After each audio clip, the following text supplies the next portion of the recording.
Hi, Diana Southall here. I'm here to talk to you about how people pains may be the reason that you are stuck in the day-to-day in your company and why you're working so many hours. So every entrepreneur I know talks about how they want to be working on their business and not in their business. And let me explain to you how maybe where you are on what I call the people pyramid may be the reason that you're stuck. So let me show you this model.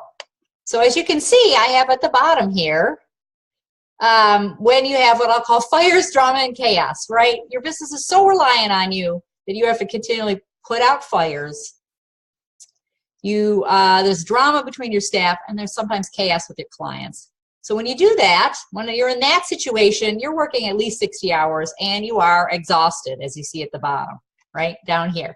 Okay, so most organizations, most businesses get to the next level, and I used to call that the few good women and men model. Right, so we have a few key people we rely on. You're still working not 40 hours a week. But what happens is, even though you have a good business and things run fairly smoothly because you have a few key people to take care of things, I say that you're afraid to leave. One of my clients said that he pays for it when he goes on vacation. Right, things pile up, things don't get done, things get decided incorrectly. And because that is the reason, because you are the center of everything.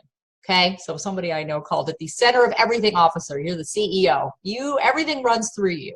Okay, so many businesses are there. So the next level, and a lot of organizations think when I get to this third level, they've arrived.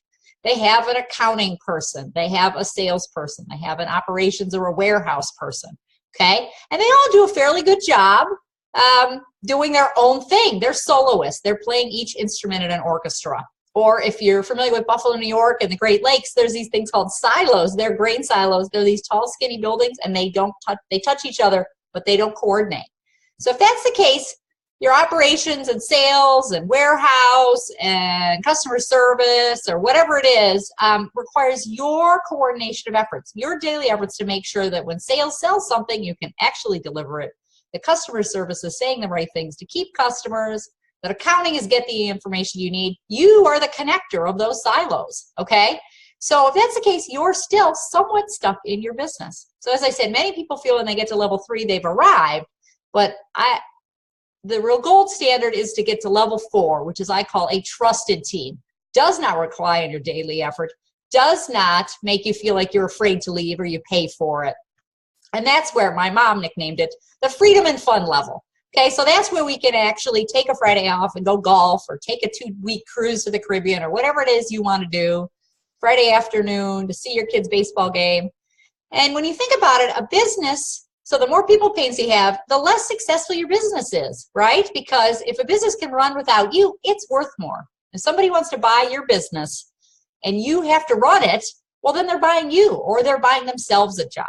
But when a business is on what I'll call autopilot, as in it doesn't rely on the daily effort or coordination, it has a trusted team that's accountable to run the business and grow the business. Now the business is worth 50% more, 2 times as much. The sky's the limit, okay? You have a business, not a job for you. So when you think about it, consider where you are in the people pyramid, and then you know the next step to build a trusted, accountable team to get you out of the day-to-day.